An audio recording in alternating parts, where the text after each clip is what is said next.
तो चलिए आज एक ऐसे सफर पर चलते हैं, एक बहुत ही अविश्वसनीय सफर, ये समझने के लिए कि आखिर मोहनदास नाम का एक इंसान राष्ट्रपिता महात्मा गांधी कैसे बन गया। My experiments with truth. जानते हैं, ये सिर्फ उनकी आत्मकथा का टाइटल नहीं था। नहीं, ये तो वो सिद्धांत था, वो प्रिंसिपल था जिसने उनकी पूरी जिंदगी को एक दिशा दी। तो चलिए उनके इसी सत्य के प्रयोग को थोड़ा और करीब से समझते हैं। तो महात्मा बनने से पहले वो थे मोहनदास करमचंद गांधी। इनकी कहानी शुरू होती है 2 अक्टूबर 1869 को गुजरात के पोरबंदर से, जहां उनका जन्म हुआ था। उनकी शुरुआती जिंदगी कह सकते हैं कि पढ़ाई लिखाई और सफ़र में ही गुजरी। लेकिन एक यात्रा ऐसी थी, दक्षिण अफ्रीका की वो यात्रा, जिसने उनकी जिंदगी की दिशा और मकसद दोनों को हमेशा हमेशा के लिए बदल कर रख दिया।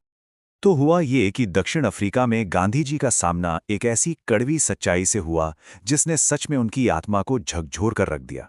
और वो सच्चाई थी नस्लीय भेदभाव का वो घिनौना चेहरा। सोचिए जरा, पीटर मैरिट्सबर्ग स्टेशन पे सिर्फ रंग के कारण ट्रेन से बाहर फेंक दिए जाना, वो जो अपमान था ना, उसी अपमान ने उनके अंदर एक ऐसी आग जलाई जिसने दुनिया को अन्याय से लड़ने का एक बिल्कुल ही नया रास्ता दिखाया। तो अब सवाल था कि इस अन्याय से लड़े कैसे। और देखिए, यहाँ ये बहुत इंटरेस्टिंग है कि कैसे गांधी जी ने एक एक करके बड़े सिस्टमैटिक तरीके से अपने आंदोलन की नींव रखी। 1894 में नेशनल इंडियन कांग्रेस बनाई, फिर इंडियन ओपिनियन अखबार शुरू किया, आश्रम बनाया। मतलब ये सब एक सोची समझी रणनीति का हिस्सा था। तो दक्षिण अफ्रीका में पूरे 21 साल बिताने के बाद 9 जनवरी 1915 को गांधी जी भारत वापस आए। इसी दिन को आज हम प्रवासी भारतीय दिवस के रूप में मनाते हैं। पर वो अकेले नहीं लौटे थे, अपने साथ एक ऐसा पावरफुल आइडिया, एक ऐसा विचार लेकर आए थे जो भारत की तकदीर बदलने वाला था। तो ये सत्याग्रह यह था क्या आखिर? देखिए, इसका मतलब चुपचाप जुल्म सहना बिल्कुल नहीं था। नहीं, इसका मतलब था सच और अहिंसा की जो आत्मिक ताकत है, जो सोल फोर्स है, उससे अन्याय के खिलाफ डटकर खड़े होना। ये पैसिव नहीं, बल्कि एक बहुत ही एक्टिव, एक सक्रिय शक्ति थी। तो अब इस विचार को आजमाना था, है ना? और इसकी पहली बड़ी परीक्षा हुई चंपारण में। वहां क्या था कि किसानों से जबरदस्ती नील की खेती करवाई जाती थी। गांधी जी के अहिंसक आंदोलन ने अंग्रेजों को झुकने पर मजबूर कर दिया, और इस एक सफलता ने पूरे देश को सत्याग्रह की असली ताकत का एहसास करा दिया।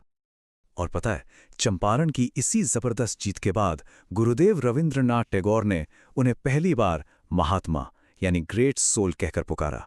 अब वो सिर्फ एक वकील नहीं थे, वो लोगों के दिलों में बसने वाले एक महान नेता बन चुके थे। तो चंपारण जैसे छोटे छोटे रीजनल आंदोलनों की सफलता ने गांधी जी को एक बहुत बड़े लक्ष्य के लिए तैयार कर दिया था। और वो लक्ष्य था पूरे देश को गुलामी की जंजीरों से आजाद कराना। और फिर शुरू हुआ बड़े देशव्यापी आंदोलनों का दौर।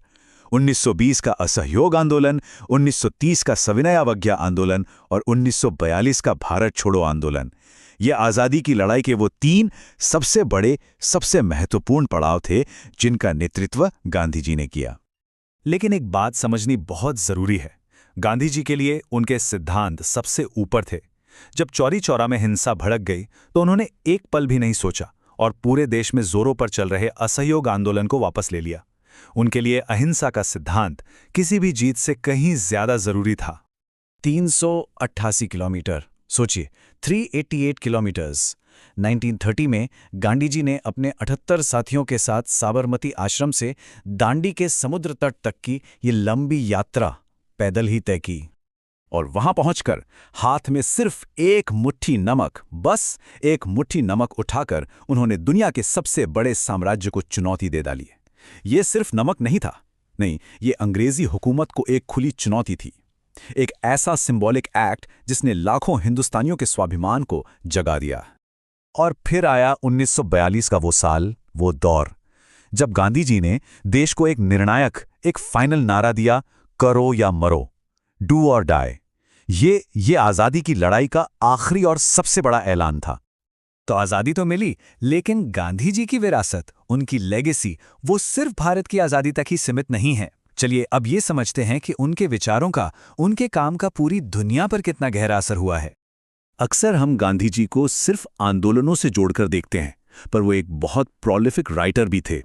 उन्होंने अपने विचारों को किताबों और अखबारों के जरिए लगातार लोगों तक पहुंचाया। इंडियन ओपिनियन, यंग इंडिया, हरिजन, इन सब के जरिए उन्होंने न सिर्फ आज़ादी की बात की, बल्कि छुआछूत जैसी सामाजिक कुरीतियों पर भी गहरी चोट की। और इसी वजह से शायद उन्हें कई नामों से पुकारा गया। जहां रवींद्रनाथ टैगोर ने उन्हें महात्मा कहा और सुभाष चंद्र बोस ने राष्ट्रपिता और बापू, तो वहीं विंस्टन चर्चिल जैसे विरोधी ने उन्हें तंज में हाफ नेकेड फकीर भी कहा। पर चाहे प्यार से हो या तंज से, हर नाम उनके जबरदस्त वैश्विक प्रभाव की कहानी कहता है। और ये बात बहुत लोगों को हैरान करती है कि जिस दिन पूरा देश 15 अगस्त 1947 को आज़ादी का जश्न मना रहा था, वो नोआखली में दंगे शांत कराने में लगे थे। मतलब आज़ादी मिलने के बाद भी उनका काम खत्म नहीं हुआ था। और फिर 30 जनवरी 1948 को शांति के इस दूत को बिरला हाउस में हमेशा के लिए खामोश कर दिया गया। तो आखिर में एक सवाल रह जाता है, आज के इस भागदौड़ भरी, इस टर्बुलेंट दुनिया में गांधी जी के सत्य और अहिंसा के विचार कितने रेलेवेंट हैं, कितने प्रासंगिक हैं? ये एक ऐसा सवाल है जिस पर सोचना हम सब के लिए बहुत ज़रूरी है।